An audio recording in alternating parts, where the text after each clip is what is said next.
Hey, welcome to HOWZA channel.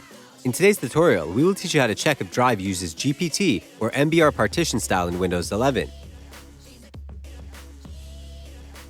Go to taskbar search, type PowerShell. Click on Run as Administrator.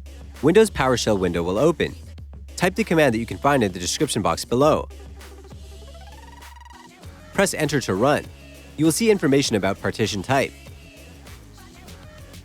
You can also use Disk Management. Right-click on the Windows menu on your taskbar. Choose Disk Management from the list. Right-click on the disk that you need and choose Properties from the list. A new window will open. Go to Volumes tab. You will see information about partition style. That's it. Thanks for watching the video. Please like it and let us know if you used any of our tips and tricks. Subscribe to our channel. We upload new tutorials every day. See ya!